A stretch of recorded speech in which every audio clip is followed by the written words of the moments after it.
Tinira ni VP Sara. Hukayin mo yung tatay at itatapon mo sa West Philippine Sea.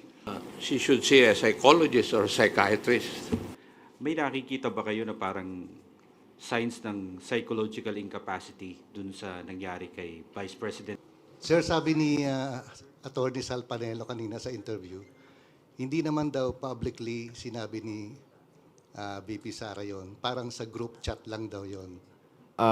Some of the Young Guns leaders requested psychological evaluation for the Vice President, sir. Would this be firm or may re-recommenda daw po ba tayo na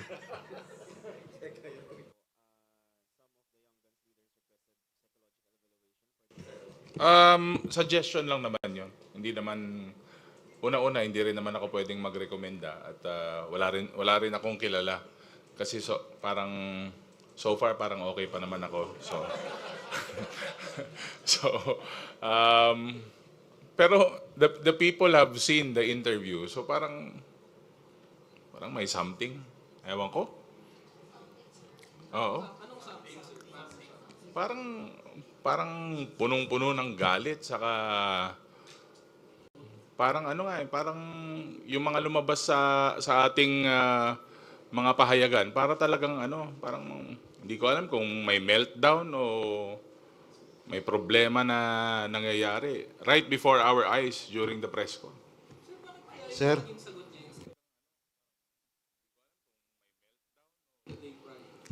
Yung kasi yun ang lalabas sa news juicy So, dito naman sa Quadcom, from the start, we've been evidence-based.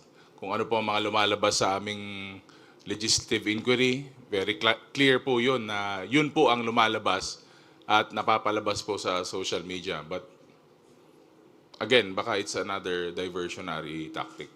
Sir, sabi ni Attorney Sal Panelo kanina sa interview, hindi naman daw publicly sinabi ni VP Sara yon. Parang sa group chat lang daw yon.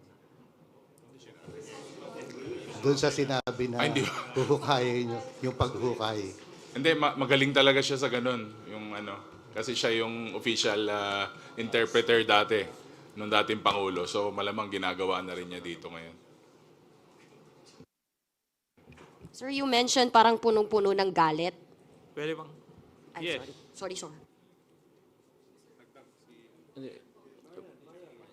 Punong-puno ng galit talaga. Yes, why do you think po? Bakit po sa tingin ninyo ganun yung nangyari kay, and you even mentioned Kong Ortega na parang may meltdown or may problema na nangyari. Why do you think po na nagkaganon? Well, siguro sa nangyayari sa ating Vice President, nagkakaroon siya ng, I think she's being overwhelmed by anger and hate. Pag ang isang tao ay sobrang-sobrang ang galit, nawawala siya sa sense of decency sa aking paningin. And sometimes, yung how you manage yung hate sa yung katawan at saka yung nasasaktan ka, it's also a test of your character. Di ba? How you manage these things, it's a test of your character. So in the case of the Vice President, ay lumalabas po yung flaw sa kanyang character. Kasi natatalo ng kanyang galit. Yun po yung aking nakikita as far as this representation is concerned. Maraming salamat po. Sir, ay, hello po. Parang ang hugot po ni VP Sara, yung ginagawang pagkalkal doon sa kanyang confidential fund, yung paggamit ng pondo ng kanyang office ng Kamara. So ang House of Representatives po ba kayo, magbabago ba kayo or mag-a-adjust ba kayo, maghihinay-hinay ba kayo sa pag-iimbestiga sa kanyang paggamit po ng pondo? Sa ganang amin, the performance of one's duty should be the primordial consideration.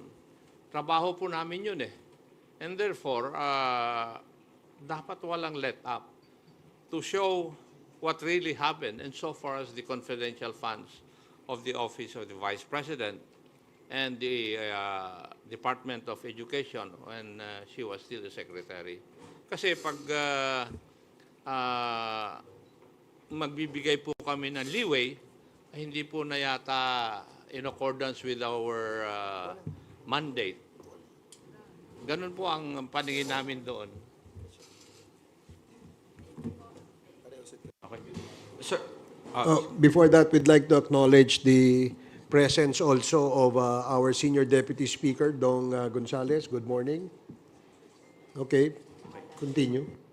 sir, yung dito sa nakita nyo na, sabi nyo nga may meltdown, kakaiba, yung galit, ganito, ganyan. May nakikita ba kayo na parang signs ng psychological incapacity dun sa nangyari kay Vice President dun sa press con niya?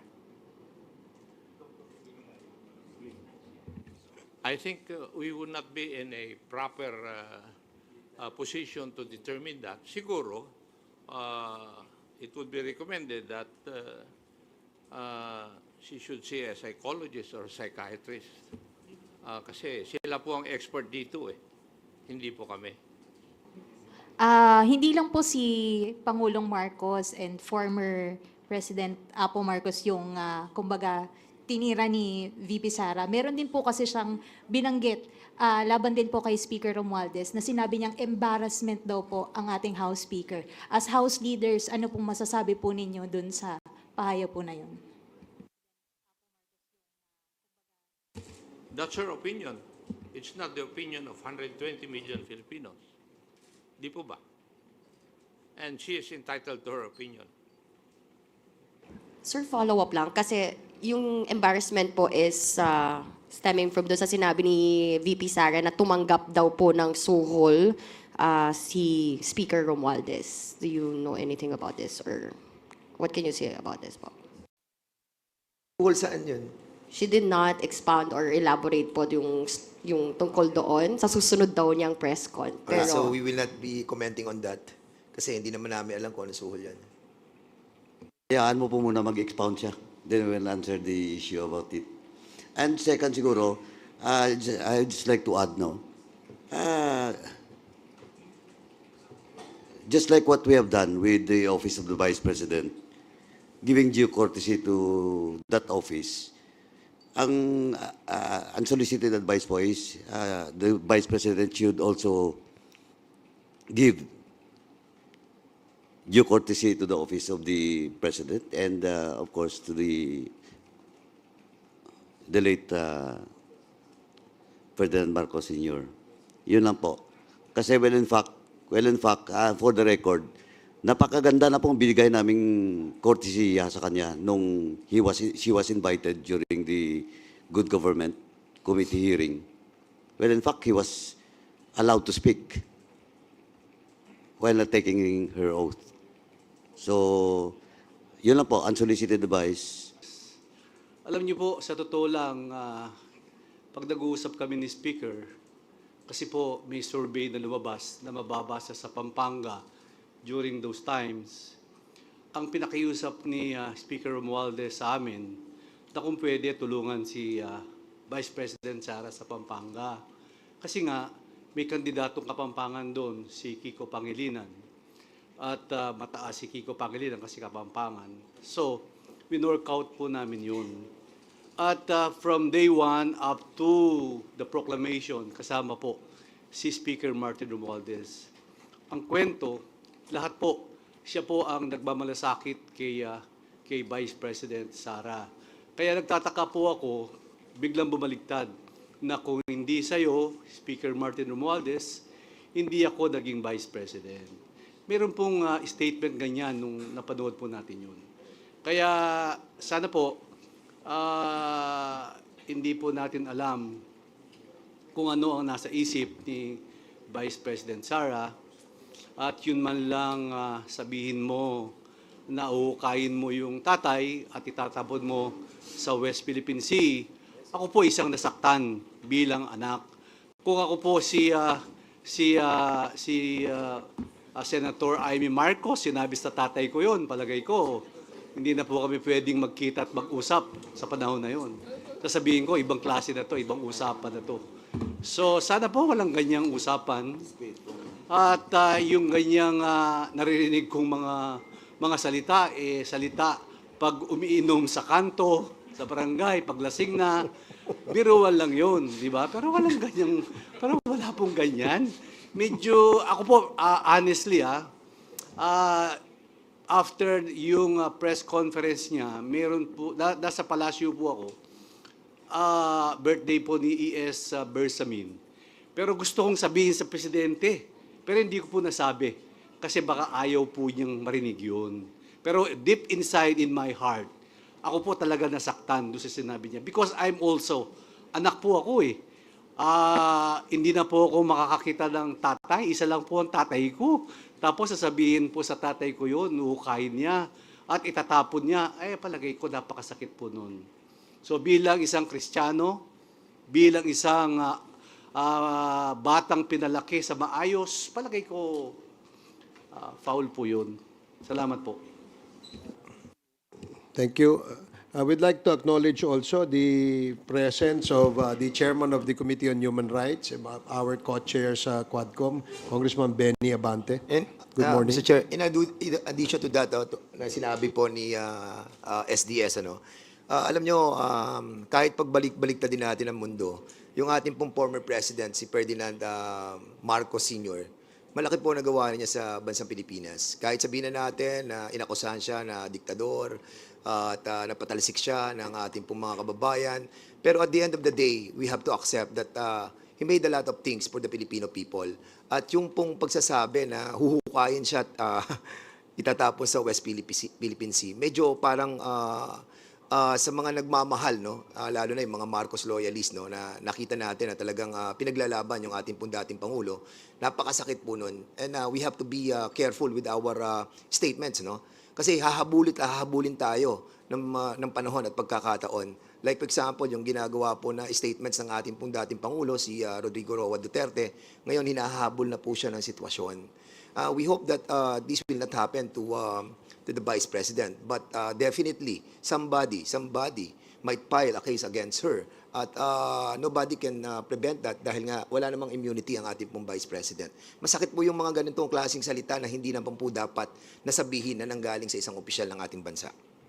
Sir, clarification on the invitation kay former President Duterte.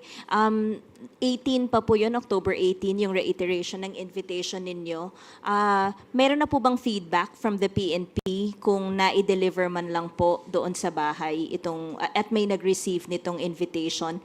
And second question, kung meron ding reiteration ng invitation kina Senator Bongo and Senator De La Rosa?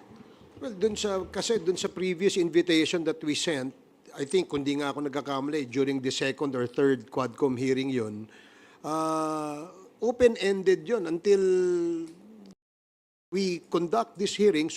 Open invitation po yung aming invitation. We only had to reiterate kasi para matagal-tagal na rin yun. This is already the 9th and going to be the 10th hearing of the joint committee hearing. So that's why we had to send and reiterate the invitation. Pero I understand may sulat din po kayo kay CIDG Chief Yes, we to did. ensure na may magre-receive, may feedback na po. As we speak, wala pa kaming nakukuhang feedback. But we had to course it through the PNP kasi sila ho'y nakakalam ng address doon sa area. And we always do that naman every time we send out invitations to personalities outside of Metro Manila. Ako, magandang umaga po. Habol ko lang po, hingi lang po na reaction dun sa parallel investigation na gagawin ng Senate dun sa EJK tsaka drug war.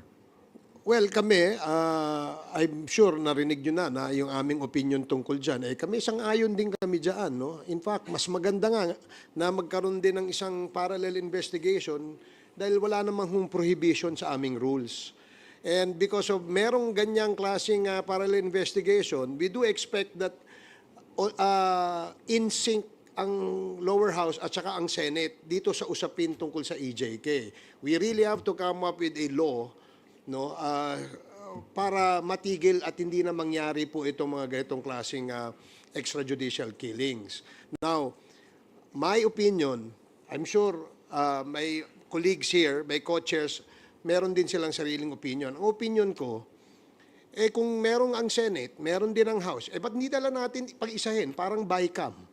Ang dating, isang joint committee hearing, nandyan ang Kongreso, nandyan ang Senado, at nandyan yung ating investigation. No? I think, mas malawak, mas komprehensibo, at siyempre, mas maraming mga intelligent questions na maitatanong ang mga membro nitong committee ito. So it has to be some sort of a joint, every time may SONA, di ba? Meron tayong joint session. Ito, ganun din gawin natin. Mas maganda sa tingin ko. I don't know. Sa tingin ko, priority ito ng mga mambabatas eh. Kaya kung uunahin nila yung personal na interes sa pamamagitan ng pagsabi na may kampanya kasi kaya wala sila, isa sa kanilang mandato at obligasyon ay itong ating ginagawang conducting an investigation in aid of legislation. Yan po ang aming trabaho. Yung produkto ng aming komite ay pinag-aaralan at pinag-iisipan po yan. Saka lalo na, Mr. Chairman, no, para mapabilis. Remember, 2 weeks ago, nag-file kami ng 2 bill. No? Yung pong declaring EJK as a heinous crime at yung isa ng pag-stop ng POGO. Now, kung hindi magiging sinking yung upper and lower house, pagdating sa ganitong klase ng investigation at bills na pinal natin, by December, ang order ng Presidente tigil. Kung hindi natin mag-aaprubahan yung POGO bill na we filed, together with the upper house, mababaliwala po yung ating pong ginawang submission or filing of that two bills. Mas maganda po, para mapabilis po yung ating pong kilos, ay magsama na po ang Senado at ang Kongreso. Habol ko lang po. By the way, ipopropose pa namin yan, ha? Kung ano ang masasabi ng ating Senate President at saka ng ating Speaker of the House. No? It was just an idea na tinitingnan natin kasi para masabi na impartial itong investigation na to. Dahil tayong lahat, bawat Pilipino, ay naniniwala na kinukundina natin ang mga pagpatay. Wala po siguro magsasabi dito na natutuwa sila mayroong pinapatay. Di ba? So, dahil nga ganito kalawak itong usapin na ito, at itong usapin na ito ay isang usapin of national importance, therefore, ang Kongreso, ang Senado at ang lower house ay dapat magtipon para talakayin itong usapin na ito at gumawa ng solusyon ng sa ganon ay hindi na maulit ito. Habol ko lang po, ibabalik ko lang ng konti doon sa kanina. Bukod po ba doon sa pagbili ng lupa, meron po bang ginamitan ng ibang peking birth certificate para makakuha halimbawa ng gun license tsaka ng driver's license? May ganun po bang nakita yung Quadcom? Hello, lahat po. It all started with LCR and PSA. Pag may PSA na po, papasok na po yung LTO. Lahat na, and that includes passports. So, lahat ng mga government IDs and passports, doon talaga nagsimula doon sa LCR at saka sa PSA. So, meron pong na-discover na ginamit yung pagkuha ng gun license, ginamit yung peking birth certificate? I think sa case ni Tony Yang, kay Tony Yang.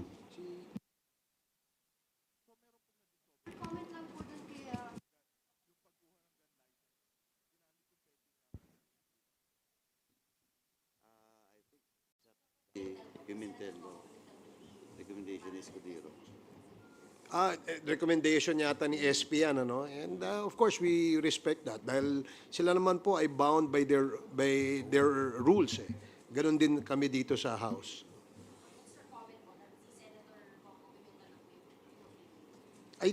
Well, kasi hindi pwedeng siguro, naisip nila na hindi pwedeng si Senator Bato because he's being implicated, no? Bilang chairman ng Committee on Public Order and Dangerous Drugs sa Senate. That's why siguro naisip ni SP na ilagay sa Blue Ribbon at si Senator Coco Pimentel mag-delete. Sir? Hi sir, good morning po. Rose po sa UNTV. Sir, we're preparing 2 scenarios tomorrow for the Quadcom hearing. Kung mag-a-attend si dating Presidente Duterte, how do we prepare for it? At kung hindi siya dadalo, what do we expect? Do we have new witnesses to present that will corroborate the reward system of the anti-drug war? That's a good, tough question. But the chairman of the Committee on Human Rights will be able to answer that.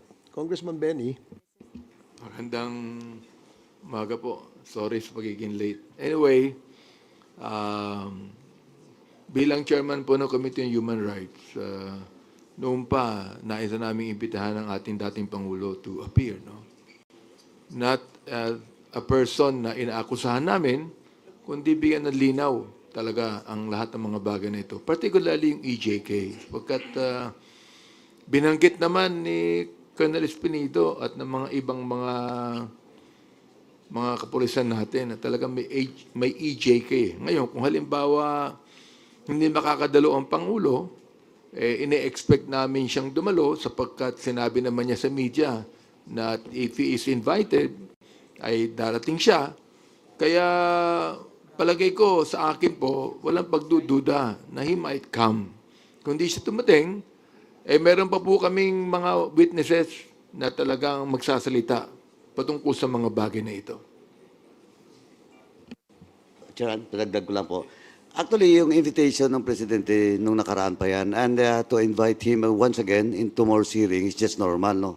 He's just one of the resource person that was invited in previous hearing. Now, kung question of preparations with regards to proceedings, I think yung preparation is still normal because we treat the former president as one of the resource person that will shed light on the issue of AJK. So wala pong magbabago. If ever he appears po tomorrow, ano po yung security na ipapatupad po natin? And will he get the first part of the hearings? Siya po ba muna yung pagsasalitain po natin? And what questions we will ask?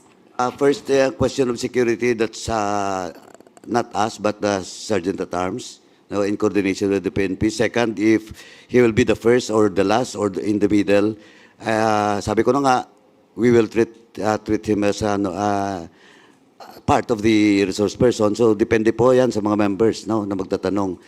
And third question of what are those questions, let us see tomorrow what will happen during the hearing.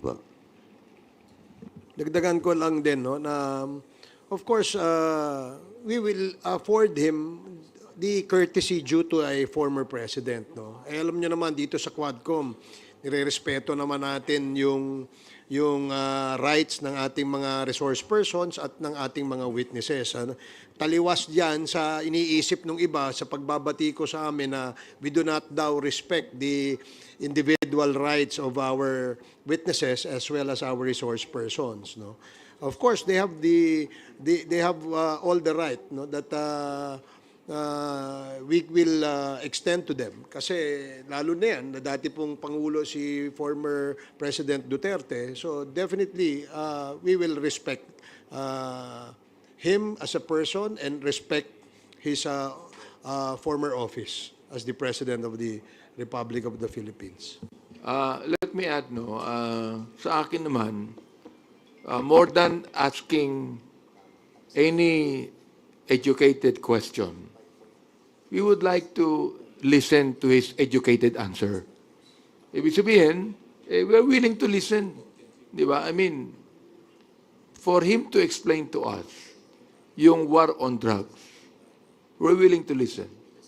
For him to explain to us why is it necessary on the war on drugs that more than 20,000 people were killed. We are willing to listen. Oo. We're willing to listen na sinabi niya several times na patayin ang mga drug pushers. For example, we're willing to listen kung bakit niya sinabi yan. We're willing to listen na yung kanya mga binanggit na pinapatay, na-embolden ang ilang mga pulis na gawin ang hindi dapat gawin. We're willing to listen. We're willing to listen to him. Nasabihin niya, nagkaroon ba ng due process bilang chairman ng Committee on Human Rights? What I'm concerned about ito, nagkaroon pa ng due process.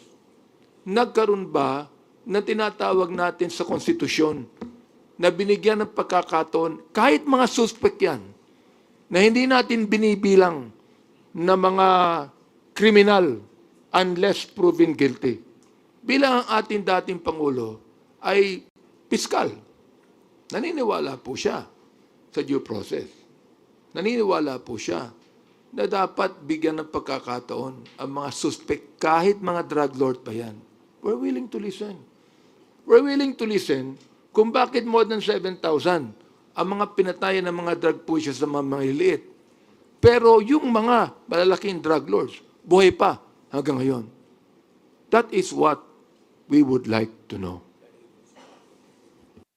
Ay, sir, sorry, follow-up lang. Kasi sa mga social media feed or post po ng mga supporters ng Duterte camp, his attendance may lead to contempt.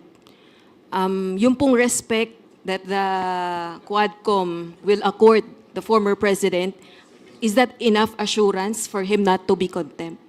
I cannot, the committee personally, I cannot assure that. It's up to him to be present tomorrow, and it's up to his answers and his actuation during the hearing. So, for me, sabi ko na nga, hindi ko pwedeng pangunahan ng dating Pangulo. Oh, let us see what will happen tomorrow. But one thing for sure, we will afford him the due courtesy, his office should be afforded. Sir? Sir? Sir? Sir, sorry. Sir, Go ahead. sir, follow-up ko lang yung sa mga Chinese na may title. Meron ba may narinig ako, baka mali lang ako, Tony Yang, the brother of Michael Yang, kasi meron ding ID Tai Yang. ID Tai Yang is same as Tony Yang. No. Iba yan, magkaiba yan. But this ID, Edita Yang, yung Chinese name niya is Jia Yang. okay, sir. Pero related ba to sa kay Michael Yang and Tony Yang, sir? Si Edita Yang is related by business associations. As business associate Yeah, of but of Michael course si Yang and Yang. Tony Yang is related to Michael Yang, the brother of Michael Yang. So, itong si ID Tai Yang is business associate ni Tony Yang. Tama, No, sir? ni Michael Yang. Michael Yang. Okay, thank you. Thank you, sir. I just like Sir, kagaya po nung nangyari sa good government na hearing, hindi po tumayo si VP Sara para mag-take ng oath. Granting po, pumunta po si former president at hindi rin po tumayo para mag-take ng oath. Again, as I've said, I cannot personally, no, I cannot answer about it, but we have to stick in our rules. What is our rules should be followed during committee hearings. And let us see tomorrow. Let us see tomorrow.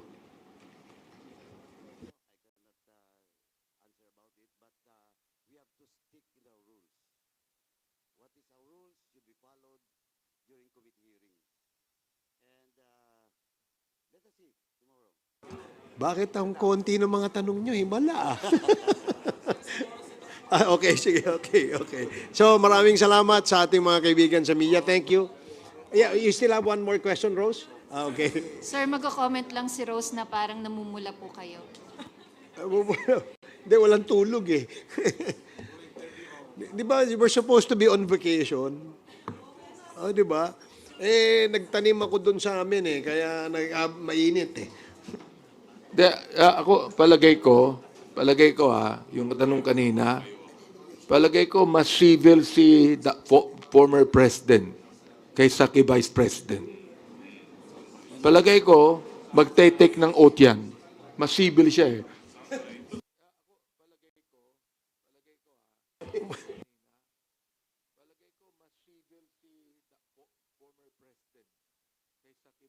Okay, thank you and salamat sa inyo sa ulitin. OSG, thank you very much.